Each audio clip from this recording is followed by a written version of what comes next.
உரையாடல். நடத்துபவர் UL பதியுஸ்ஸமான் அவர்கள்.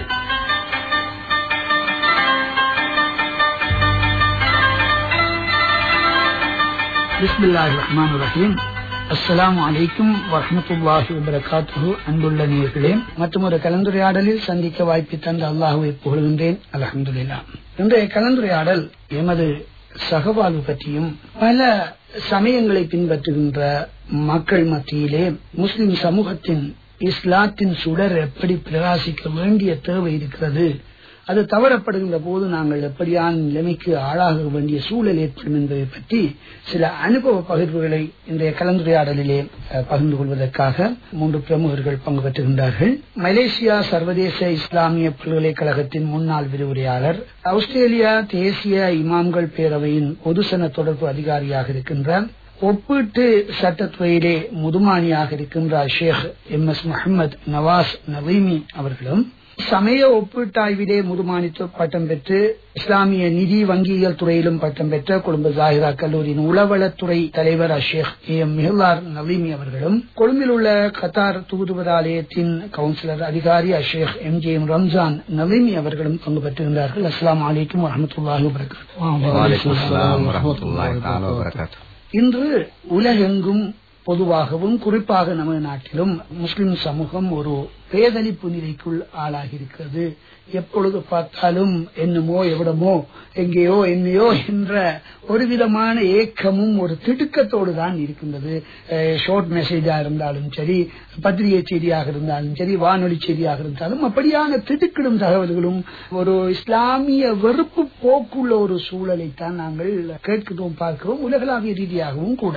இந்த நிலைமையிலே நாங்கள் இந்த நாட்டிலே பல 1000 ஆண்டுகளுக்கு மேலாக இந்த நாட்டின் பூர்வீக குடிகளாகவே வாழ்ந்து வருகின்ற இந்த முஸ்லிம் சமூகம் அன்று இந்த நாட்டில் ஒரு நல்லதொரு இடத்தோடு, அந்தஸ்தோடு, கண்ணியத்தோடு, கௌரவத்தோடு வாழ்ந்து எங்களுக்கு வேண்டிய உரிமைகளை எல்லாம் அன்றிருந்த ஏனைய சமயத்தைச் சேர்ந்த மக்களால் எங்களுக்கு வழங்கப்பட்டு நாங்கள் வாழ்ந்து கொண்டு வருகின்ற இந்த காலகட்டத்திலே கூட ஆங்காங்கே சில கவலையான விஷயங்கள் எல்லாம் நடந்து கொண்டிருக்கின்றன. இந்த இடத்திலே ஒரு பல்லின சமூகத்துக்கு மத்தியிலே வாழுகின்ற சிறுபான்மையாக வாழ்கின்ற முஸ்லிம் சமூகத்தினுடைய போக்கும், அவர்களுடைய செயற்பாடுகள், அவர்களுடைய உறவாடல்கள் எப்படி அமைய வேண்டும், அவற்றுக்கான அனுபவ பகிர்வை ஷேக் முஹம்மது நவாஸ் அவர்களே பகிர்ந்து கொள்ளுங்கள். நன்றி. அஸ்ஸலாமு அலைக்கும் நேயர்களே, சகோதரர் பதியுஸ்ஸமான் அவர்களே. ஒரு பல்கலாச்சார நாட்டில் வாழ்கின்ற முஸ்லிம்கள் எவ்வாறு வாழ வேண்டும் என்பதற்கு இஸ்லாம் என்ன சொல்கிறது என்பதுதான் உங்களுடைய கேள்வி என்று நான் நினைக்கிறேன்.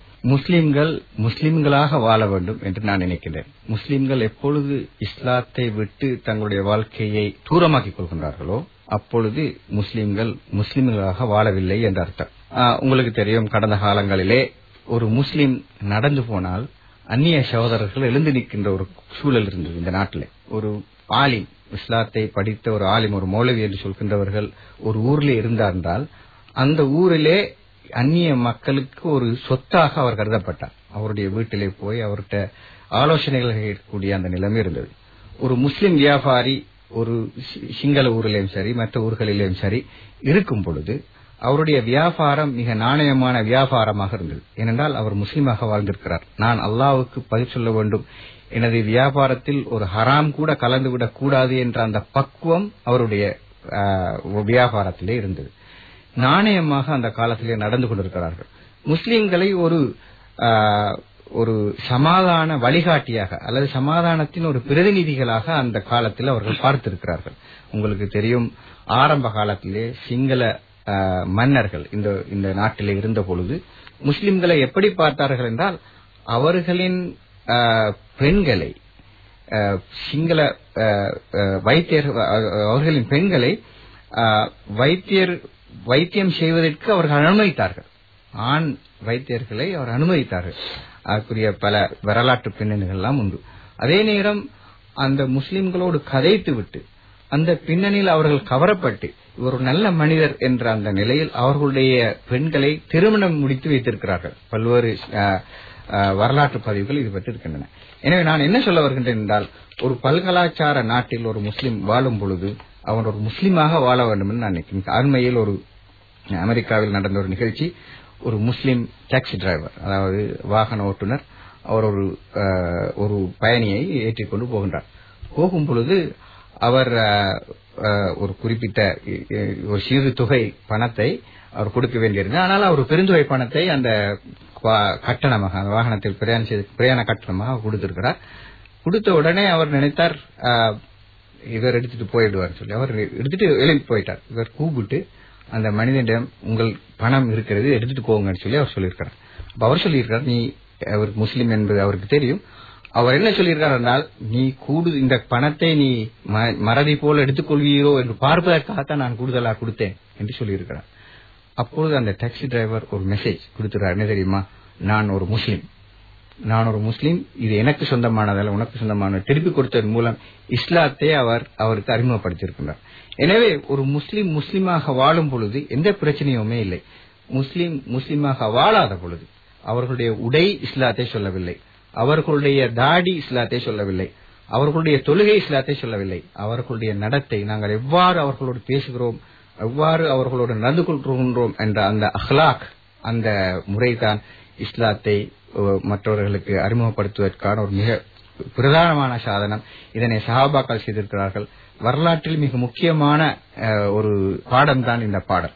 இதனை நாங்கள் மறந்துவிட்டு இன்று ரிச்சுவல்ஸ் என்று சொல்கின்ற இபாதத்துகளுக்கும் மற்ற சிறிய விஷயங்களுக்குமாக நாங்கள் சண்டை பிடிச்சிக்கிறோம். எங்களுக்குள்ளே நாங்கள் சண்டை பிடித்துக் கொள்கிறோம். பிதத் என்று நாங்கள் சண்டை பிடித்துக் கொள்கின்றோம். அவர்கள் பார்க்கிறார்கள், முஸ்லிம்களை பார்க்கிறார்கள், ஏன் அவர்கள் தங்களுக்குள்ளே சண்டை பிடிக்கிறார்கள் என்று. ஏனென்றால் நாங்கள் முஸ்லிம்களாக எங்களை பிரதிநிதித்துவப்படுத்துவதற்கு, இஸ்லாத்தை பிரதிநிதித்துவப்படுத்துவதற்கு தவறிவிடும் போது ஒரு பல்கலாச்சார நாட்டில் நாங்கள் தோத்து விடுகின்றோம், அல்லது இஸ்லாத்தை நாங்கள் சரியாக அவர்களுக்கு கொடுக்கவில்லை என்று நாங்கள் சொல்கின்றோம். இதுதான் என்னுடைய கருத்து. உண்மையில் இந்த விடயத்திலே ஷேக் மிகுலார் அவர்களே, ஒரு பல சமயங்களினுடைய ஒப்பீட்டாய்வை நீங்கள் செய்தவர்கள் என்ற வகையிலே இதை பற்றி உங்களுடைய கருத்து. குறிப்பாக அல் குர்ஆன் ஏனைய மதங்களை கௌரவித்து ஏனைய சமயத்தை பின்பற்றும் மக்களை கௌரவிக்கின்ற ஒரு பழக்கத்தை எமக்கு அறிமுகப்படுத்தியுள்ளது. யா அஹ்லல் கிதாப் என்று வேதக்காரர்களை பற்றி அல் குர்ஆன் குறிப்பிடும் போது அந்த யூத நசாராக்களுக்கு ஒரு மனதில் நம்பிக்கையை கொடுத்து அவர்களுக்கும் நாம் உரிய மதிப்பை கொடுத்து அந்த சமாதான மேசைக்கு எம்முடன் ஒரு ஆரோக்கியமான சூழலில் கலந்துரையாடுவதற்கான வாய்ப்பு எப்போதும் திறந்து உள்ளது என்ற அந்த நற்செய்தியை வழங்குவதன் மூலம் அவர்களது மனதில் ஒரு நம்பிக்கை கட்டி எழுப்புகின்ற பாங்கில்தான் அல் குர்ஆன் அந்த யூத நசாராக்களை நோக்கி விழித்திருக்கின்றது. அவ்வாறே நாம் ஏனைய சமூகங்களுடன் நாம் உறவாடும் போது குறிப்பாக ஏனைய மதங்களை கற்றறிகின்ற விடயத்தில் எமது உலமாக்கள், எமது மூதாதையர்கள் எவ்வளவு தூரம் ஆர்வம் காட்டியுள்ளார்கள், எவ்வளவு தூரம் அவர்கள் முன்மாதிரியாக வாழ்ந்து காட்டினார்கள் என்ற விடயமும் இங்கு கவனத்தில் கொள்ளப்பட வேண்டும்.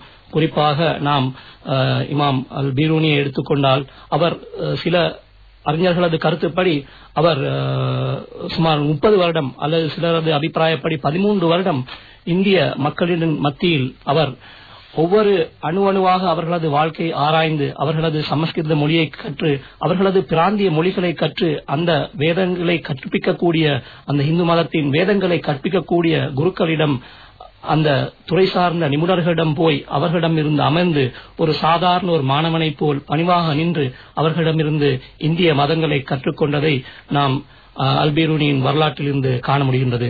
அவ்வாறே இமாம் ஹுஜ்ஜத்துல் இஸ்லாம் என்று அழைக்கப்படுகின்ற இமாம் கஸாலியாக இருக்கலாம் அல்லது இமாம் இப்னு தைமியாவாக இருக்கலாம். இவ்வாறு அனைத்து இமாம்களும் ஏதோ ஒரு வகையில் தமது அறிவை இஸ்லாமிய மூலாதாரங்களுடன் மட்டும் சுருக்கிக் கொள்ளாமல் அவர்கள் ஏனைய மதங்களை, குறிப்பாக அல் ஜவாபு சஹீஹ் என்ற நூலை இமாம் இப்னு தைமியா அவர்கள் வரைந்துள்ளார்கள். இதில் கிறிஸ்தவ மதத்தை பற்றிய கலந்துரையாடல்கள் இடம்பெற்றுள்ளன. அவ்வாறே இமாம் கஸாலி அவர்களும் கிறிஸ்தவ மதத்தை பற்றி ரத்துல் ஜமீல் என்ற நூலை அவர் வரைந்துள்ளார். இவ்வாறு நாம் பல உதாரணங்களை வரலாற்று ரீதியாக காண்கின்றோம். ஒரு தரப்பில் அவர்களது மனதில் இருந்தது. இமாம் அபுல் ஹசன் ஆமியாவி அவர்கள் தனது நூலிற்கு தலைப்பிடும் போது அல்-இலாம் பி மனாகிபில் இஸ்லாம், இஸ்லாத்தை பற்றிய சிறப்பம்சங்களை, தெளிவை ஏனைய மனிதர்களுக்கு, ஏனைய சமூகத்தினருக்கு, ஏனைய மதங்களை பின்பற்றுபவர்களுக்கு தெளிவான நிலைப்பாட்டை புரிய வைக்கக்கூடிய விதத்தில் மிகவும் எளிமையாக அவர்களுக்கு இஸ்லாத்தை எடுத்துரைக்கின்ற அதே வேளை ஏனைய மதங்களை, அன்று நிலவிய தத்துவங்களை, அது கிரேக்க தத்துவமாக இருக்கலாம், ஏனைய தத்துவங்களாக இருக்கலாம், இவற்றுடன் கூட பரிச்சயமாக இருந்ததால் ஏனைய மக்களது மொழியில், அவர்கள் வரலாற்றை பேசுகின்ற மொழியில், அவர்கள் சமூக உறவாடலுக்கு தயார்படுத்துகின்ற மொழியில் அவர்கள் ஒவ்வொருவரும் கருத்துக்களை பரிமாறியதன் காரணமாக ஏனையவர்களது மனங்களை வென்றார்கள். அவர்களுக்கு ஒரு நம்பிக்கையை ஊட்டினார்கள். முஸ்லிம்கள் எப்போதும் திறந்த மனதுடன் ஏனையவர்களை வரவேற்கக்கூடியவர்கள். அந்த நல்ல உணர்வு அவ்வாறே ரசூல் ஸல்லல்லாஹு அலைஹி வஸல்லம் வரலாறாக இருக்கலாம், இஸ்லாமிய வரலாற்றில் வஃத் நஜ்ரான் என்று சொல்லக்கூடிய அந்த நஜ்ரான் வாசிகள் வந்தபோது எவ்வளவு தூரம் கண்ணியமாக கௌரவமாக அவர்களை நடத்தி, அவர்களை ஆசுவாசப்படுத்தி அமைதிப்படுத்தி அவர்களுக்கு நம்பிக்கை ஊட்டினார்கள். நாம் இங்கு அழைத்திருப்பது எவ்விதமான ஒரு தீய நோக்கில் அவர்களுக்கு எவ்விதமான ஆபத்தை நிலைப்பதற்கு அல்ல. நாங்கள் திறந்த மனதுடன் எப்போதும் கலந்துரையாட ஆயத்தமாக இருக்கிறோம். அவர்களுக்கு எமது சமூக உறவாடலுக்கான அனைத்து வசதி வாய்ப்புகளையும் ஏற்படுத்தி கொடுத்து அந்த பாதையை திறந்து விடுவதற்கு எம்மிடம் அந்த தயார் நிலை உள்ளது என்ற செய்தியை அவர்கள் முன்வைத்திருப்பதை காணக்கூடியதாக இருக்கிறது. வரலாற்று ரீதியாக இஸ்லாமிய முதுசங்களான அறிஞர்களுடைய வாழ்க்கையிலே எப்படி இந்த ஒப்பிட்டு எந்த அளவுக்கு இந்த சகவாழ்வுக்கான அடித்தளங்கள் இருந்தன என்பதை நீங்கள் சொன்னீர்கள்.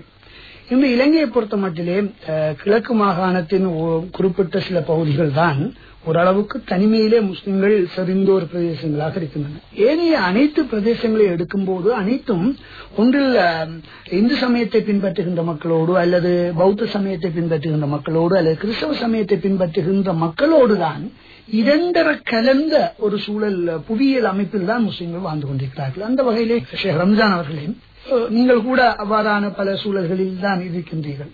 அந்த மக்கள் மத்தியிலே இந்த ஏனைய சமய மக்களோடு எப்படி நடந்து கொள்ள வேண்டும் என்கிற விடயத்திலே உணர்வு காணப்படுகிறதா மக்கள் மத்திய முஸ்லிம்கள் மத்தியிலே? பிஸ்மில்லாஹிர் ரஹ்மானிர் ரஹீம். உண்மையிலே எல்லோரிடமும் நான் முஸ்லீமா இருக்க வேண்டும், இஸ்லாமா இருக்க வேண்டும் என்ற மேலோட்டமான ஒன்று காணப்படுகின்றது. மிக முக்கியமான அடிப்படையான விஷயம் என்னவென்றால், ஒவ்வொரு மனிதனும் நான் ஒரு உண்மை முஸ்லீமா வாழ வேண்டும் என்ற அந்த எண்ணத்தோடு செயற்பாடோடு வாழ்வை அமைத்துக் கொள்கின்ற போது சமூகம் எப்போதுமே அவரை மதிக்கும், உயர்ந்த இடத்தை குடிக்கும்.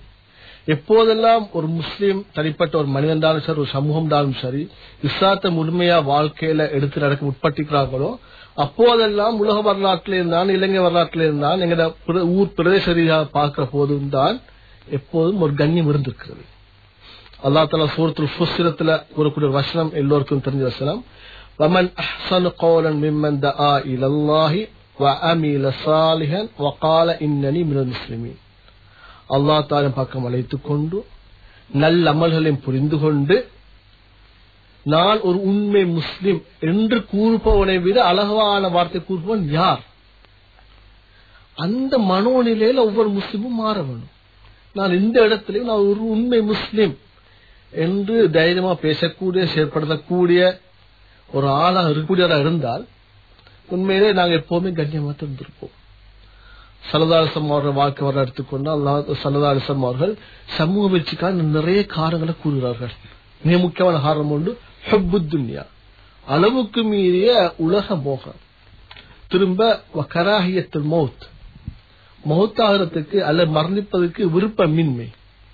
திரும்ப குர்ஆன் சொல்லுது இத்திபாஉ ஷஹவாத், மனோ இச்சையை பின்பற்றுதல். திரும்ப அல்லாஹ் ஸலாத், தொழுகை வீணாக்குதல். இந்த சில அடிப்படையான விஷயங்களே குர்ஆனும் ஹதீஸும் சமூக வீழ்ச்சிக்கான அடிப்படை காரணங்களா சொல்லுது. உலக வாழ்வு அளவுக்கு மீறிய நேசித்தல், மரணத்தை விரும்பாமை, மனோ இச்சைப்படி வாழ முற்படுதல், தொழுகை வீணாக்குதல். உண்மையிலே தஃசீர் ஆசிரியர்கள் ஒரு கருத்தை கூறுவாங்க, தொழுகை வீணாக்குதல் என்பது தொழாமல் இருப்பதல்ல, இருக்கக்கூடிய தொழுகையால் நிறைவேற்றாமல் இருப்பது. அதுவும் சமூக வீழ்ச்சிக்கு ஒரு அடிப்படை காரணம் அமையும் என்று சொல்வார்கள். எனவே சகவாழ்வு பற்றி அல்லது ஏனைய சமூகங்களோட நான் கண்ணியமாக உயர்வா வாழணும் என்று பற்றி பேசுற நேரம் இந்த பண்புகள் சமூகத்துல அறிவிப்போட நாங்க பார்த்திருக்கிறோம், நிறைய பேட்ட காண்றோம். இஸ்லாத்தை பற்றி வெறுமனே வாயால பேசுறதை ஒழிய வாழ்க்கையில நடைமுறையில மிச்சம் குறைவா இருக்கிறத பார்க்கிறோம்.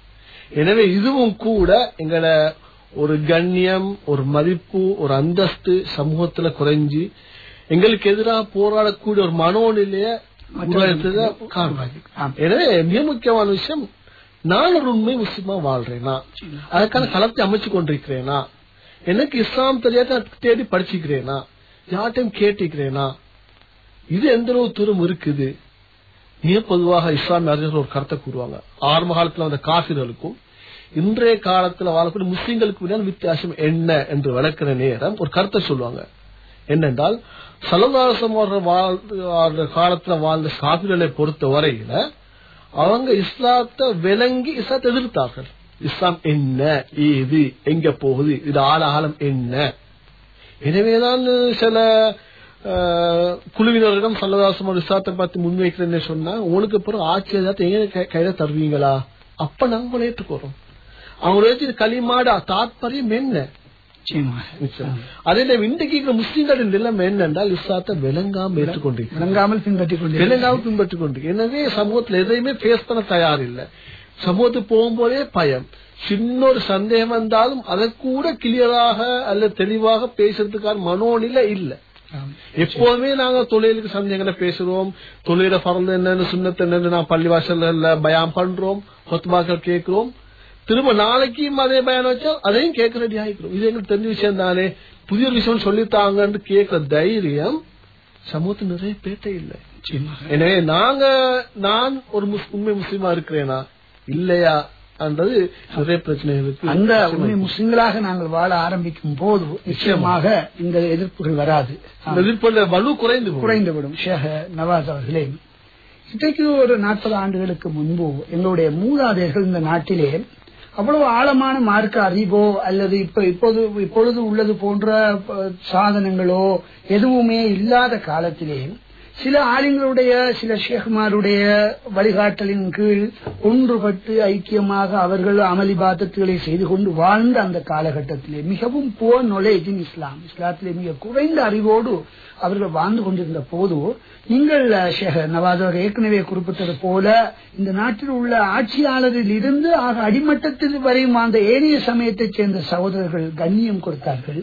ஆனால் இந்த இஸ்லாத்தை பற்றி மிக ஆழமான தெளிவான அறிவுகள் சாதனங்கள் எல்லாம் வந்துவிட்ட பின்னரும் கூட இன்று நாளும் பொழுதும் எங்கள் மீதான அந்த கண்ணியமும் அந்த மதிப்பட்சமும் மரியாதையும் குறைந்து கொண்டு போகிறது.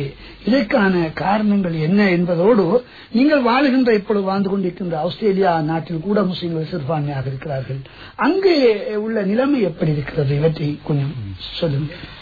உண்மையில் ஒரு கவலைக்கிடமான விஷயம் என்னவென்றால், முஸ்லிம் சமூகம் இஸ்லாத்தை பற்றிய ஒரு மேலோட்டமான அறிவுக்கு கொடுத்த அளவு முக்கியத்துவம் அவர்களுடைய ஸ்பிரிச்சுவல் டெவலப்மெண்ட், ஆத்மீக வளர்ச்சிக்கு கொடுத்த முக்கியத்துவத்தை விட குறைந்து விட்டது என்று சொல்லலாம். காலங்களிலே இஸ்லாத்தை பற்றிய அறிவு மிக உயர்ந்த நிலைக்கு சென்றிருக்கிறது என்பதில் எந்த விதமான சந்தேகமும் இல்லை. ஆனால் அந்த வளர்ச்சியோடு ஆத்மீக அறிவு அல்லது ஆத்மீக உணர்வு வளரவில்லை என்பது ஒரு கவலைக்கிடமான விஷயம். இந்த ஒரு காரணம், நாங்கள் தொழுகிறோம், ஆனால் அந்த தொழுகையில் ஆத்மீகம் இல்லை. ரூஹ் என்று சொல்கின்ற அந்த ஆத்மீகம் இல்லை, ஸ்பிரிச்சுவாலிட்டி என்று சொல்வார்கள். நாங்கள் ஜகாத் கொடுக்கிறோம், சதகா கொடுக்கிறோம், ஆனால் அதிலே எங்களுக்கு பெறப்பட வேண்டிய அந்த ஆத்மீக இன்பம், ஹலாவத்துல் ஈமான் சொல்வார்கள், அதனை நாங்கள் பெறவில்லை. ஏனென்றால் வெறுமனே தொழுகை என்பது ஒரு தொழுகையாக மாத்திரம் இஸ்லாம் அறிமுகப்படுத்தவில்லை. தொழுகையை ஷர்த் ஃபர்தோட தொழுகிறது ஒரு பக்கம் இருக்க, தொழுகைக்கு பின்னால் ஒரு கலாச்சார மாற்றம் ஏற்பட வேண்டும் என்பதை இஸ்லாம் வலியுறுத்துகின்றது. உதாரணமாக நாங்கள் எடுத்து பார்க்கலாம், ஒரு மனிதன் தொழுகிறான், நோன்பு பிடிக்கிறான், எல்லா விஷயங்களையும் செய்கின்றான், ஆனால் பக்கத்து வீட்டு ஆளுக்கு கொடுமை செய்யறான் என்றால் அவருடைய தொழுகையில, அவருடைய நோன்புல, அவருடைய ஹஜ்ல எதுவும் பிரயோஜனம் இல்லை அல்லது என்று சொல்லி ஹதீஸ்ல வந்திருக்கிறது. அதே போல நாங்கள் ரசூல் ஸல்லல்லாஹு அலைஹி வஸல்லம் அவர்களுடைய வாழ்க்கையில அந்த மற்றவர்களோடு இருக்க வேண்டிய தொடர்பு, ஒரு முஸ்லிம் தன்னுடைய ஆத்மீகத்துக்காக செய்கின்ற, அதாவது தன்னுடைய ரிச்சுவல்ஸ், அதாவது இபாதத்துகளுக்காக நாங்கள் எந்த வேலை செய்கின்றோமோ, தொழுகிறோமோ பிடிக்கிறோமோ, அதோடு சேர்த்து ஒரு ஆத்மீக மாற்றம் அல்லது எங்களுடைய நடைமுறையில் வர வேண்டும், நடைமுறை வாழ்க்கையில வர வேண்டும். ஒரு முஸ்லிமாக இருக்கின்ற தொழுகின்றவர் அந்த தொழுகையாளி மற்றவர்களை பார்க்கும் போது அவர் ஒரு இவர் தொழாதாள் என்று சொல்லி அவர் நரகத்துக்கு போறாள் சொல்லி ஒரு பார்க்கிற உணர்வை ஒழிய அவர் ஒரு மனிதன் என்று பார்க்கின்ற அந்த உணர்வு எங்களுக்கு வரவில்லை. உதாரணமா நாங்க வச்சுக்கொள்றோம், ஒரு வீட்டுக்கு ஒரு பிச்சைக்காரர் வரார், நாங்க தொழுவிட்டு வந்திருக்கிறோம், ஒழுதுக்கு வந்த உடனே அவர் பிச்சை கேட்டா நாங்க ஒரு பிச்சை கொடுக்கல, அவர் தொழாம வந்திருக்கிறாரு, தொழாதனுக்கு எல்லாம் பிச்சை கொடுக்க கூடாது அப்படின்னு சொல்லி. ஆனால் அவன் பசியில் இருக்கிறான் என்பதை நாங்கள் உணர்ந்து கொள்ள வேண்டும். அதுதான் ஆத்மீகம். அந்த உணர்வு, அந்த மாற்றம் வர வேண்டும். ஏனென்றால் இஸ்லாம் என்பது வெறும் பள்ளியோடு சம்பந்தப்பட்ட ஒரு விஷயம் மாத்திரமல்ல. இஸ்லாம் என்பது மற்றவர்களோடு இருக்கின்ற உறவோடு சம்பந்தப்பட்ட ஒரு விஷயம். அந்த உறவு சீர்பட வேண்டும். அதுவரையும் எங்களுடைய தொழுகையாக இருக்காது, எங்களுடைய நோன்பாக இருக்காது, எங்களுடைய சதக்காவாக இருக்காது, எங்களுடைய ஹஜ்ஜாக இருக்காது. நோன்பை பற்றி பேசுகின்ற போது நீங்கள் பசியிலிருந்து நோன்பு பிடிச்சிருந்தாலும் கூட உங்களுடைய வாயை கட்டுப்படுத்தவில்லை என்றால், உங்களுடைய நடத்தையை கட்டுப்படுத்த வேண்டியிருந்தால் உங்களுடைய நோன்பே அல்ல என்று சொல்லி ரசூல் ஸல்லல்லாஹு அலைஹி வஸல்லம் அவர்கள் அந்த கருத்துப்பட அந்த ஹதீஸ்களை சொல்லியிருக்கிறார்கள். எனவே எங்களுடைய ரிச்சுவல்ஸ், அதாவது இபாதத்துகள், சமூக உறவோடு ஒரு சீர்திருத்தத்தை கொண்டு வருகின்ற, ஒரு ஆத்மீக சீர்திருத்தத்தை கொண்டு வருகின்ற ஒரு ரிச்சுவல்ஸாக, இபாதத்துகளாக மாற வேண்டும். நாங்கள் எங்களுடைய நடைமுறை வாழ்க்கையில் இந்த இபாதத்துகளை செய்கின்ற போது எங்களுக்கு அந்த ஆத்மீக இன்பம் வர வேண்டும். அப்பொழுதுதான் அந்த மாற்றங்களை நாங்கள் காணலாம். பல்கலாச்சார நாடு என்ற வகையில் ஆஸ்திரேலியாவில் எல்லோருக்கும் தங்களுடைய மதத்தை பின்பற்றுகின்ற சுதந்திரம் இருக்கின்றது. எல்லா அரசாங்கத்தின் பாலிசி, அதாவது கொள்கைகளிலும் பல்கலாச்சார நாடு என்பதற்கு மிக முக்கியத்துவம் கொடுக்கின்றார்கள். எனவே அந்த நாட்டில் அவர்களுக்கான அந்த சுதந்திரம் இருக்கின்றது, இந்த நாட்டை போலவே. அதே நேரம் அங்கே வெளிநாடுகளில் நடக்கின்ற விடயங்களும் சரி, அல்லது உள்நாட்டில் நடக்கின்ற விடயங்களும் சரி எடுத்து பார்க்கும் பொழுது சில சவால்களையும் நாங்கள் எதிர்நோக்க வேண்டிய ஒரு நிலைமை இருக்கின்றது. பல்கலாச்சாரம் என்ற வகையில் எல்லா கலாச்சாரங்களையும் ஏற்று அதை முன்னேற்ற வேண்டும், அந்த உறவுகளை முன்னேற்ற வேண்டும் என்ற அடிப்படையில் சில அரசாங்க முனைப்புகள் நாங்கள் காணலாம். உதாரணமாக ஒவ்வொரு வருடமும் நாங்கள் ஹார்மனி டே என்ற ஒரு சமாதான நாள் என்று சொல்லி ஒன்றை நாடளாவிய ரீதியில் நாங்கள் கொண்டாடுகின்றோம். இதுல எல்லா மதங்களையும் சேர்ந்தவர்களை ஒன்று சேர்த்து பல்கலாச்சார நிகழ்ச்சிகளை அவர்கள் ஏற்பாடு செய்வார்கள். முஸ்லிம்களுக்கும் அதில் பங்கு பெற்றக்கூடிய மிக முக்கியமான இடத்தை அவர்கள் வழங்கியிருக்கின்றார்கள். இப்பொழுது கூட இதே போன்ற ஒரு ஹார்மனி நிகழ்ச்சி ஆஸ்திரேலியா விக்டோரியா பாராளுமன்றத்தில் இப்ப நடைபெறப் போகின்றது. இது எல்லா மதங்களையும் ஒன்று சேர்த்து அவர்களை பற்றி அறிந்து கொள்வதற்கும் மக்கள் அதை பற்றி ஒரு ஆர்வத்தை காட்ட வேண்டும் என்பதற்காக அவர்கள் செய்கின்றார்கள். அதே நேரம் மற்ற மதங்களோடு அரசியல் ரீதி அல்லாம மற்ற மதங்களோடு நாங்களாக சேர்ந்து அவர்களோடு டயலாக்ஸ் என்று சொல்லி அவர்களோடு கலந்துரையாடல்களை நாங்கள் வைத்திருக்கின்றோம். மிக உயர்ந்த மட்டத்தில் கிறிஸ்தவ சர்ச்கள் மூலமும் மற்ற மதங்களின் தலைவர்கள் மூலமாகவும் நாங்கள் இந்த மாதிரியான முயற்சிகளை செய்து கொண்டிருக்கின்றோம். அதே போல இஸ்லாத்தை பற்றிய அறிவை ஊட்டக்கூடிய நிகழ்ச்சிகளை நாங்கள் மற்றவர்களுக்கு அறிவை ஊட்டக்கூடிய நிகழ்ச்சிகளை இப்பொழுது ஒரு குழுவாக இருந்து நாங்கள் செய்ய முயற்சிக்கிறோம்.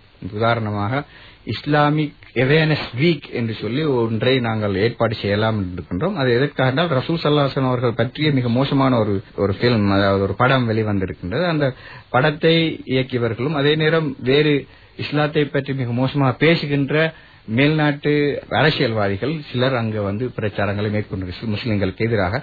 அதனை நாங்கள் அவர்களோடு நேரடியாக மோதாமல் மக்களுக்கு அந்த அறிவூட்டலை, ஒரு அவேர்னஸ் என்று சொல்வார்கள், அறிவூட்டலை இஸ்லாத்தை பற்றி கொடுப்பதற்காக நாம் முயற்சிக்கிறோம். இது சம்பந்தமாக ஒரு மிகப்பெரிய ஒரு மாநாடு ஆஸ்திரேலியாவில் நடைபெறப் போகின்றது. துறை போன அறிஞர்கள் அங்கே இஸ்லாத்தை பற்றி பேசப் போகிறார்கள். இவ்வாறான நிகழ்ச்சியை செய்வதன் இஸ்லாத்தை பற்றிய ஒரு அறிவூட்டலை நாங்கள் அவர்களுக்கு சொல்வதன் மூலம் நாங்கள் நினைக்கிறோம் ஒரு சுமூகமான ஒரு விளக்கம் அந்த மக்களுக்கு கிடைக்கும் என்று சொல்லி. என்றால் பொதுவாக இன்டர்நேஷனல் மீடியா சொன்ன உலக ஊடகங்கள் இஸ்லாத்துக்கு எதிரான பிரச்சாரங்களில் மிக மோசமான முறையில் பிரச்சாரங்களை மேற்கொண்டிருக்கும். குறிப்பாக முஸ்லிம்களின் சனத்தொகை வீதம் ஒவ்வொரு நாடுகளிலும் கூடிக்கொண்டு வருகின்றது என்ற ஒரு அச்சம் அவர்களுக்கு இடையிலே ஏற்பட்டுக் கொண்டிருக்கிறது. அந்த அச்சத்தை போக்கும் வகையில் முஸ்லிம்கள் எவ்வாறு இந்த நிகழ்ச்சி இந்த விடயத்தை அணுக வேண்டும் என்பது சம்பந்தமாக ப்ரொஃபஷனல் ரீதியாக, அதாவது தொழில்முறை ரீதியாக நாங்கள் இந்த விஷயங்களை அணுகுவதற்கு முயற்சிக்கின்றோம். எனவே ஆஸ்திரேலியா போன்ற ஒரு நாட்டில் முஸ்லிம்களுக்கு இப்போ சுமார் 5 லட்சம் முஸ்லிம்கள் இருக்கிறார்கள். 100க்கும் மேற்பட்ட பள்ளிவாசல் இருக்கின்றன. அதே நேரம் அரசியல்வாதிகள் முஸ்லிம்களுக்கு என்ன தேவை என்பதை கேட்கின்றார்கள். முஸ்லிம்களும் சில இடங்களில் அந்த அரசாங்கத்தோடு சேர்ந்து எவ்வாறு இந்த நாட்டை நாங்கள் ஒரு சமாதான நாடாக மாற்றலாம் என்று சொல்லி நாங்கள் முயற்சிகளை மேற்கொண்டிருக்கிறோம். அடுத்தது முஸ்லிம்கள் எல்லோரும் அங்க டாக்ஸ் பேயர்ஸா இருக்கிறார்கள், அதாவது வரி செலுத்தக்கூடியவர்கள் எல்லாம் இருக்கிறார்கள். யாரு தொழில் செய்தாலும் கூட அனைவரும் இங்க வரி செலுத்த வேண்டும். அங்கே நீங்க சம்பாதிக்கும் போதே வரியை எடுத்துக்கொள்வார்கள். அவங்க முஸ்லிம்கள் நிறைய முஸ்லிம்கள் நல்லா படித்தவர்களாக வரும்போது அரசாங்கத்தின் வருமான இறைவரி திணைக்களத்துக்கு வருமானம் கூடுகின்றது. எனவே நான் நினைக்கின்றேன், முஸ்லிம்கள் இந்த நாட்டில் தொழில் செய்பவராக இருந்தாலும் சரி, வியாபாரம் செய்பவர்களாக இருந்தாலும் சரி, இந்த உதாரணத்தை வைத்து முஸ்லிம்கள் எல்லாம் வரி செலுத்தக்கூடிய மக்களாக மாறினால் இறைவரி திணைக்களத்தின் ஒரு முக்கியமான பங்காக முஸ்லிம்கள் மாறுவார்கள். அப்பொழுது இந்த ஒரு பல்கலாச்சார நாட்டில் முஸ்லிம்களின் பங்கு இந்த நாட்டுக்கு இறைவரி திணைக்களத்தில் கொடுக்கின்ற பணம் வெறுமனே வீணாக்கப்படுவதில்லை. அது ஹாஸ்பிட்டல்களுக்கும் பாதைகளுக்கும் மற்றும் எங்களுடைய ஸ்கூல்களுக்கும் பயன்படுத்தப்படுகின்றன. அந்த வருமானம் அரசாங்கத்துக்கு வரும்போது முஸ்லிம்களின் வருமானம் எங்களுடைய நாட்டை முன்னேற்ற பாதையை செலுத்துவதற்கு உதவியாக இருக்கின்றது என்ற கருத்தில் அவர்களுடைய மனதில் ஒரு சாஃப்ட் ஸ்பாட், அதாவது எங்களை பற்றி ஒரு நல்ல எண்ணம் வரக்கூடும். எனவே ஆஸ்திரேலியா போன்ற நாடுகள் நாங்கள் இதை செய்கின்றோம். இந்த நாட்டிலும் அந்த மாதிரியான ஒரு நிலைமை குறிப்பாக வியாபாரிகளுக்கு மத்தியில் அவர்கள் நடைபெறும் சொல்லி நான் நினைக்கின்றேன். சகோதரர் நவாஸ் அவர்கள் குறிப்பிட்டது போன்று இன்று ஐரோப்பிய நாடுகளில் எக்ஸ்போ இஸ்லாம் என்று கண்காட்சிகளை நவீன தொழில்நுட்பத்தை பயன்படுத்தி முஸ்லிம்களது கண்டுபிடிப்புகளை, முஸ்லிம்களது பங்களிப்புகளை நாம் அந்நிய சமூகத்திற்கு எடுத்துக்காட்டுகின்ற முயற்சியும் அண்மை காலமாக ஐரோப்பாவில் வரவேற்பை பெற்று வருவதை காணக்கூடியதாக இருக்கின்றது. அவ்வாறே இலங்கையிலிருந்து வெளிநாட்டுக்கு சென்றுள்ள பல்கலைக்கழகங்கள் கற்கின்ற மாணவர்கள் அங்குள்ள தூதுவர் ஆலயங்களுடன் இணைந்து குறிப்பாக எமது மதத்தை பற்றி, எமது சமயத்தை பற்றி ஏனையவர்களுக்கு எடுத்துக் கூறுவது போலவே குறிப்பாக நான் பாகிஸ்தானில் கண்ட ஒரு விடயம், அங்கு வெசாக் தினம் கொண்டாடப்படுகின்ற போது கூடுதலாக வளவாளர்களாக கலந்து கொள்பவர்கள் முஸ்லிம்களாக இருந்ததை காணக்கூடியதாக இருக்கின்றது. அவர்கள் பல்வேறு சர்வதேச நிறுவனங்களில் வேலை செய்கின்ற என்றாலும் அவர்களுக்கு பௌத்த மதத்தை பற்றி போதிய தெளிவு இருக்கின்றது. பாகிஸ்தான் போன்ற ஒரு நாட்டை எடுத்துக்கொண்டால் அங்கு பிஷாவர் போன்ற பகுதிகள் ஆப்கானிஸ்தானுடன் நேரடியாக அந்த பாரசீக தொடர்புடன் கூடிய அந்த போக்குவரத்து பாதையை எடுத்து நோக்கினால் கூட அவர்கள் அந்த பாரம்பரிய டெக்ஸ்டிலா மியூசியத்தை எடுத்து நோக்கினால் கூட இன்று கூட பாகிஸ்தான் அந்த பௌத்த மதத்தை பாதுகாப்பதற்காக வேண்டி அரும்பணியாற்றி வருவதையும், அங்குள்ள பௌத்த மக்களுக்கு என்று ஒரு தனியான கல்ச்சரல் சென்டரை அந்த நாடு உருவாக்கி கொடுத்து அதற்கு அங்குள்ள பௌத்த மக்கள்கள் அவர்களது நடவடிக்கைகள் மேற்கொள்வதற்கும், அதுபோன்றே குறிப்பாக அங்கு வாழ்கின்ற சீக்கிய சமூகத்தினர், அவர்கள் இந்திய சீக்கிய சமூகத்தினராக இருக்கலாம், உலகளாவிய சீக்கிய சமூகத்தினராக இருக்கலாம், அவர்களுக்கு ஒரு சர்வதேச விழாவை அவர்கள் கொண்டாடுவதற்கான அனுமதியை வழங்கியிருப்பதை இவ்வாறான சந்தர்ப்பங்களில் சர்வதேச பல்கலைக்கழகங்களில், ஏனைய பல்கலைக்கழகங்களில் படிக்கின்ற மாணவர்கள் அங்கு பங்கேற்று அவர்களது அனுபவங்களை வெளிநாட்டவர்களுடன், உள்நாட்டில் உள்ள அந்த சமயத்தவர்களுடன் நாம் பகிர்ந்து கொள்கின்ற போது எம்மை பற்றிய நல்ல அபிப்பிராயம் வருகின்றது. நாங்கள் அவர்களது மதத்தை பற்றி விசாரித்து அறிகின்ற, அவர்களது கருத்துக்களை சொல்வதற்கு சந்தர்ப்பம் வழங்குகின்ற போது அவர்களும் எம்மை பற்றி அறிவதற்கு ஆர்வமாக இருப்பதை நாம் கண்டுகொள்ளக்கூடியதாக இருக்கின்றது. இன்று சர்வதேச மட்டத்தில் இலங்கையைச் சேர்ந்த பலரும் பௌத்த மதத்தை பற்றி, இந்து மதத்தை பற்றி கலாநிதி பட்டத்திற்கும் அவர்களது முதுமானி பட்டத்திற்கும் ஆய்வுக் கட்டுரைகளை சமர்ப்பித்துள்ளார்கள். இவ்வாறு முஸ்லிம்கள் இன்று மேற்கொள்கின்ற இந்த முயற்சிகள் சர்வதேச மட்டத்தில் குறிப்பாக இலங்கை சகோதரர்கள் மத்தியில் அறிமுகப்படுத்தப்பட வேண்டும். இதன் மூலம் முஸ்லிம்களை பற்றிய ஒரு நல்ல அபிப்பிராயம் அவர்களது மனதில் எழும் என்று நாம் நினைக்கிறோம். அதோடு தொடர்பாக நான் சொல்ல வேண்டும், இலங்கையை பொறுத்தவரையில் பௌத்தர்கள் மிக கூடுதலாக இருக்கின்றார்கள். ஆனால் பௌத்த மதத்தை அறிந்த அல்லது பௌத்த மதத்தை பற்றி அறிவு கொண்ட அறிஞர்கள், உலமாக்கள் மிக குறைவாக இருக்கின்றார்கள். இந்த குறைபாடு நீக்கப்பட வேண்டும். நாங்கள் இஸ்லாத்தை எப்படி அணுகின்றோம் என்றால் ஒரு இமோஷனல் ரீதியாக, அதாவது உணர்ச்சி ரீதியாகத்தான் நாங்கள் இஸ்லாத்தை பாதுகாக்க முயற்சிக்கின்றோம். அறிவு ரீதியாக நாங்கள் இஸ்லாத்தை பாதுகாப்பதற்கான முயற்சியை நாங்கள் மேற்கொள்ளவில்லை. மிக குறைபாடான ஒரு விஷயம். எனவே இஸ்லாமிய துறையில், இஸ்லாமிய கம்பேரிட்டிவ் ரிலிஜன் ஒப்பீட்டாய்வு ரீதியாக இப்பொழுது சில ஓரளவு விழிப்புணர்வு ஏற்பட்டிருக்கிறது. ஒரு காலத்தில் சிங்கள மொழியை பேசினாலே பள்ளிவாசலிருந்து தூக்கி வீசக்கூடிய ஒரு நாட்டில் இருக்கின்றோம் நாங்கள். ஆனால் இன்று முஸ்லிம்கள் ஆலிம்களாக, ஹாஃபிஸ்களாக இருக்கின்றவர்கள் பௌத்த மதத்தின் கலாச்சாரம் சம்பந்தமாகவும், பௌத்த மதத்தின் அடிப்படைகள் சம்பந்தமாகவும் அல் அஸ்ஹர் யூனிவர்சிட்டியிலும் மலேசியா யூனிவர்சிட்டிகளிலும் ஆராய்ச்சி செய்யக்கூடியவர்களாக மாறியிருக்கிறார்கள். இது ஒரு வரவேற்கக்கூடிய ஒரு விஷயம். ஆனால் இந்த அறிவு வெறுமனே யூனிவர்சிட்டிக்குள்ள மட்டும் இருக்காமல், ஒரு பல்கலைக்கழகத்திற்கு உள்ளே மட்டும் இருக்காமல், பப்ளிக், அதாவது பொது மக்களுக்கு அது வந்து சேர வேண்டும். இந்த நாட்டின் பெரும்பான்மை மக்களுக்கு அது வந்து சேர வேண்டும். இது எப்படி வரலாம் என்று சொன்னால், இவ்வாறான அறிஞர்கள், பௌத்த மதத்தை பற்றியும் இஸ்லாமிய மதத்தை பற்றியும் மிகச் சிறந்த அறிவுள்ள வளவாளர்கள், அறிஞர்கள், அது சம்பந்தமாக இருக்கின்ற மத குருமார்களோடு ஒரு டயலாக், ஒரு கலந்துரையாடல் முறையிலான ஒரு முயற்சியை நாங்கள் மேற்கொள்ள வேண்டும். எதிர்காலத்தில் அப்படியான ஒரு நிலை, டயலாக்ஸ், இன்டர்ஃபைட் டயலாக் என்று சொல்கின்ற அந்த முயற்சி வர வேண்டும். அப்படி வரும் பொழுது பாமர மக்கள் பார்ப்பார்கள், இது சமூக மட்டத்தில் மிகப்பெரிய மதிக்கப்படக்கூடிய குருமார்களோடு அல்லது பிக்குகளோடு நாங்கள் அவர்களுடைய மதத்தை பற்றியும் எங்களுடைய மதத்தை பற்றியும் பேசும்பொழுது மற்றவர்களுக்கு ஒரு அறிவூட்டல் அல்லது ஒரு ஆர்வம் அல்லது அவர்களை பற்றி ஒரு சரியான அண்டர்ஸ்டாண்டிங், ஒரு தெளிவு அவங்களுக்கு பிறக்கும்.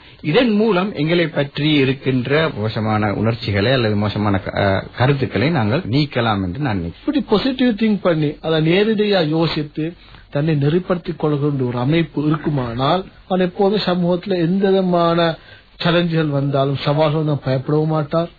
அதே நேரம் சமூகத்துல எந்த தூரம் ஆட்களோடு எவ்வளவு தூரம் அழகான நடந்து கொள்ள என்பதை விளங்கியிருப்பார். அதுக்கேற்ற போல் தன் வாழ்க்கையை அமைச்சுக் கொள்வார். இதுக்கான சந்தர்ப்பங்கள்ல ஒவ்வொருத்தரும் தேடித்தான் பெற்றுக் கொள்ளணும். ஒவ்வொருத்தருக்கும் தான் தெரியும் நான் வாழக்கூடிய ஊர் எப்படி, இந்த வாழக்கூடிய மக்களின் மனோநிலை எப்படி, எனக்கு இப்போதைக்கு எந்த விஷயம் மிகவுமே முக்கியமானது. அதனால யார் உணவாக்கள்கிட்ட எங்களை பள்ளிவாசலாக்கிட்ட போய் கேட்டுக்கிறோமா, அல்லது எங்களை குறிப்பிட்ட பள்ளிவாசல் எங்களோட பிரதேசத்துல இருக்கக்கூடிய பிரச்சனைகள் இதுதான், இல்லாட்டி பிரச்சனைகள் மிக பெரும்பாலும் வரக்கூடிய இடங்கள் இதுதான் என்று ஆராய்ந்து அதற்குரிய வழிவகைகள் எப்படி செய்யப்படணும், அதுக்கு எங்களாலான முன்னேற்பாடுகள் அல்லது அவங்களோட அழகாமை நடந்துள்ளதுக்கு நான் எந்த அளவுக்கு தயார் நிலையில் இருக்கிறோம், இது அந்த பிரதேசங்கள் தான் உணர்ந்து கொள்ளணும். எனவே ஒரு அறிஞர் சொல்ற மாதிரி கால இடத்துக்கு ஏற்ற ஃபத்வாக்கள் வேறுபடுகின்ற மாதிரி காலம், இடம், மக்கள் சூழல் இவைகளுக்கேற்ப நாங்க எதை படிக்கிற எதை தேட வேணும் என்ற விஷயங்களும் வித்தியாசப்படுகிறது. அந்த வகையில அது ஒவ்வொருத்தருமே தங்களுக்குரிய பொறுப்பாக எடுத்து செயற்படுறது மிகவும் முக்கியமானது. நாங்கள் இதுவரை இந்த பல்லின சமூகத்துக்கு மத்தியிலே எங்களுடைய சகவாழ்வை எவ்வாறு அமைத்துக் கொள்ளலாம் என்பது பற்றி நாங்கள் பேசிய எல்லா கருத்துகளுக்கும் முத்தாய்ப்பாய் 2 ஹதீஸ்களை ஒரு புத்தகத்திலே பார்க்க முடிகிறது. ரசூல் ஸல்லல்லாஹு அலைஹி வஸல்லம் அவர்கள் சொன்னார்கள், பலவீனமான ஈமான் உள்ளவரை விட பலமான ஈமான் உள்ளவர்தான் அல்லாஹ்வுக்கு மிக விருப்பமானவர். அதே போன்று எல்லா விஷயத்திலும் நன்மை இருக்கிறது. அதே போன்று இந்த உலகத்துக்கு பின்னர் உள்ள விடயங்களில் நாங்கள் நம்பிக்கை வைத்திருக்க வேண்டும். எங்களுடைய இதயத்துக்கு ஒரு நோவினை தரக்கூடிய ஒரு விஷயம் நடக்கின்ற போது நாங்கள் அதற்காக அல்லாஹ்விடம் உதவி தேட வேண்டும். ஏதாவது பிரச்சனை வருகின்ற போது இது நடந்திராவிட்டால் இப்படி இருக்குமே என்று சொல்லுவதை ரசூலுல்லாஹ் தடுத்திருக்கிறார்கள். ரசூல் ஸல்லல்லாஹு அலைஹி வஸல்லம் சொல்கிறார்கள், இது இப்படி நடந்தது, இது அல்லாஹ்வுடைய தக்தீர் நாட்டத்தின் பிரகாரமே நடந்தது என்று சொன்ன ரசூல் ஸல்லல்லாஹு அலைஹி வஸல்லம் அவர்கள், உங்களுடைய ஆள் என்பது ஒரு ஷைத்தானுடைய வாசலை திறந்து விடுகிறது என்று சொன்னார்கள். அதாவது இப்படி நடந்திருந்தால் இது நடந்திருக்க மாட்டாதே என்று சொல்கின்ற அந்த ஆள், இதை ரசூல் ஸல்லல்லாஹு அலைஹி வஸல்லம் அவர்கள் இந்த ஆள் ஷைத்தானின் கதவை திறக்கிறது என்று சொன்னார்கள். எனவேதான் இந்த காலகட்டத்திலே நாங்கள் இந்த ஹதீஸை பின்பற்றுவதோடு இன்றைய இந்த கலந்துரையாடலில் பங்கு பற்றிய உங்களுக்கு என்னுடைய மனமார்ந்த நன்றியை தெரிவித்துக் கொள்கின்றேன். ஜஸாக்குமுல்லாஹு கைரா. இதுவரை இந்த சகவாழ்வு பற்றிய இந்த கலந்துரையாடலிலே பங்கு பெற்றினார்கள் மலேசியா சர்வதேச இஸ்லாமிய பல்கலைக்கழகத்தின் முன்னாள் விரிவுரையாளர், ஆஸ்திரேலியா தேசிய இமாம்கள் பேரவையின் பொதுசன தொடர்பு அதிகாரி, ஒப்பீட்டு சட்டவியல் துறையில் முதுமானி பட்டத்தை பெற்றுக் கொண்ட ஷேக் MS முஹம்மது நவாஸ் நலீமி அவர்களும், சமய ஒப்பீட்டாய்விலே முதுமானி பட்டத்தை பெற்று அத்தோடு இஸ்லாமிய வங்கி நிதியியல் துறையிலும் பட்டம் பெற்றுக் கொண்ட கொழும்பு ஜாகிரா கல்லூரியின் உளவளத்துறையின் தலைவராக இருக்கின்ற ஷேக் AM மெஹ்லார் நலீமி அவர்களும், கொழும்பில் உள்ள கத்தார் நாட்டு தூதுவராலயத்தின் கவுன்சிலர் அதிகாரியாக இருக்கின்ற ஷேக் MJM ரம்ஜான் நலீமி ஆகியோர். இன்ஷா அல்லாஹ் மற்றும் ஒரு நிகழ்ச்சியில் சந்திக்கும் வரை அஸ்ஸலாமு அலைக்கும் வரஹ்மத்துல்லாஹி வபரகாத்துஹு. வலைக்கும் அஸ்ஸலாம் வரஹ்மத்துல்லாஹி வபரகாத்துஹு. உரையாடல் கேட்டீர்கள். நடத்தியவர் UL பதியுஸ்ஸமான் அவர்கள். நிகழ்ச்சி தயாரிப்பு S. முகம்மது ஹனீஃப்.